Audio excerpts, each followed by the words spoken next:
Hello everybody, welcome to my review of Raya and the Last Dragon, the newest film from Walt Disney Animation. It is opening in the theaters that are open and able to show it this Friday on March 5th. It is also going to be available for $30 on Disney Plus Premier Access. So it's not going to be like Soul, which was available to all Disney Plus subscribers back on Christmas. This will be more like Mulan, where you could go see it in a theater if the theater was open, or you could pay the $30 to watch it at home on Disney Plus. And then I assume at some point later on, it'll hit the PVOD window, Premium Video on Demand, and then be available to all Disney Plus subscribers. But these are the two ways that you can see it this week. Raya and the Last Dragon takes place in a mystical realm called Kumandra, which used to live together in peace and harmony. The realm has been torn apart by competition over a mystical item called the Dragon Gem, which was, according to legend, created by the Last Dragon to protect everybody from the evil Droon monsters, which hundreds of years previously swept through the lands, turning peoples into statues. Now we have Raya and her family, the charged protectors of the Dragon Gem,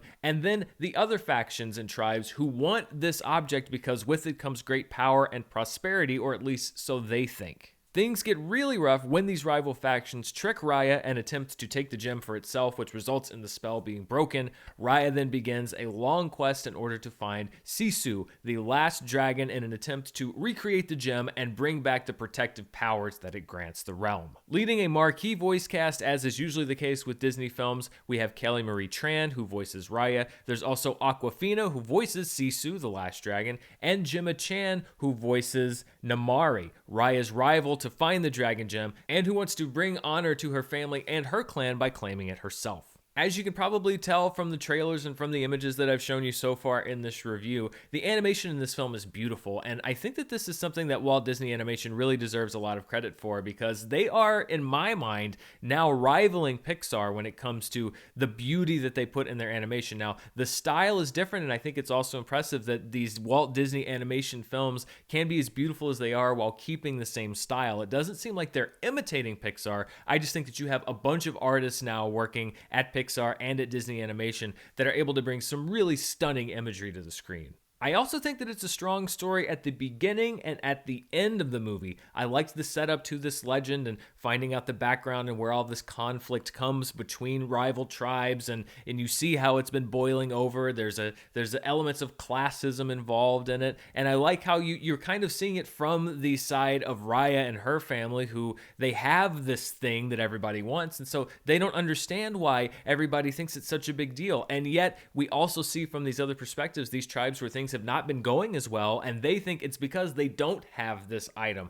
I think it's a really good way to set up conflict between all of these different parties. And then the ending of the film works really well. There's a lot of heart in the ending. I like the message that it has, and it also has a lot of kind of haunting elements in part of it. So the first act, most of it, and then the third act, I think, are really well done. It's the second-ish act of this movie, the middle 45 to 55 minutes, that tested my patience and that I think could have used more than a little bit of work. I think it could have used a lot of work, because there just seems to be so much jammed into it that it becomes a bit of a mishmash. When you have a movie called Raya and the Last Dragon, the two things that I think are the most important for you to focus on are Raya and the Last Dragon. And when we finally do meet Sisu, who is voiced by Awkwafina, as I mentioned before, you are introduced to her very quickly, but then you have to immediately get going because somebody shows up, and then there's a big action sequence, and then you have to go here, and you have to go here, and you have to get this thing and that thing. And the movie doesn't really slow down. As a matter of fact, it keeps kind of chunking more things into the movie. This isn't just a story about Raya and the Last Dragon. You also have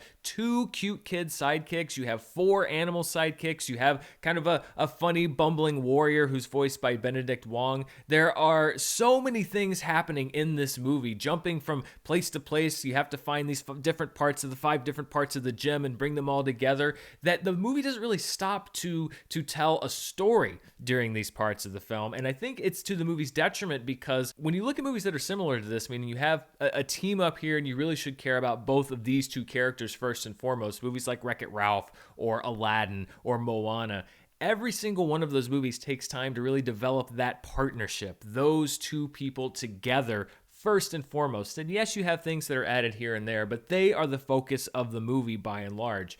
Here, the focus kind of keeps shifting to a lot of different things. And even with Sisu, in a lot of scenes, she has to make herself become human. So at some parts, she's a dragon, and some parts, she's a human. She gets split away from people, and everybody kind of divides away. I found my interest waning in the middle part of the movie because it didn't really give me anything to grab onto. It was a whole lot of plot. It was a whole lot of things to do, but the story itself wasn't very gripping. Luckily, as I mentioned, the setup is pretty good, and the ending is very strong. So it was able to redeem itself somewhat in my eyes, but I think it really is watered down by a lot of this extra stuff in the middle. And I wonder, when you look at the development history of this movie, you had a recasting of Raya with Kelly Marie Tran later into the production process. You had people that were brought on. When you look at the credits for the movie, there are 2 credited screenplay writers. There are 8 people credited with coming up with the story. So you have to wonder whether things that were added or that were adjusted at some point. It does feel a bit disjointed, and I think it's to the detriment of the movie, a movie that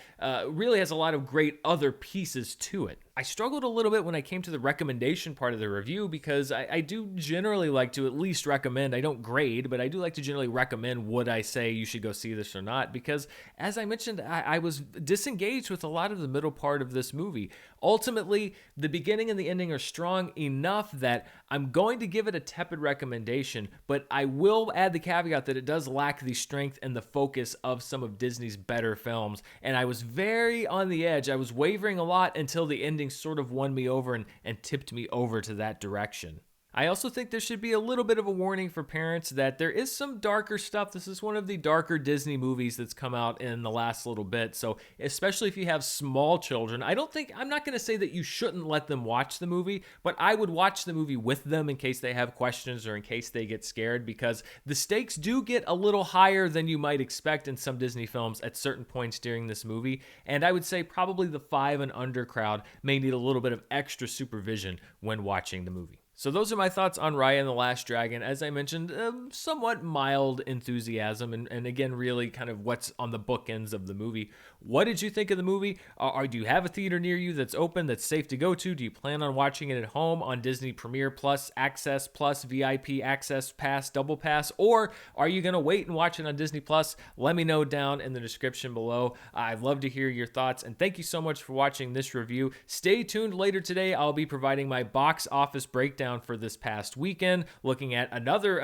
hybrid animation film, Tom and Jerry, which had a pretty good opening weekend. We'll be breaking down those numbers later today. Thank you so much for watching. If you want to see even more of what I'm doing, you can check me out on Patreon at patreon.com/Dan Murrell. And please don't forget my podcast, All My Movies, which comes out every Wednesday. You can watch it on the Schmodown Entertainment Network or listen to it on Stitcher, Spotify, Apple, wherever you like to get your podcast. We are beginning Superman month this week. We're looking at the cinematic evolution of Superman. We'd love to have you come and join us. Thanks for watching this review, and I'll see you next time.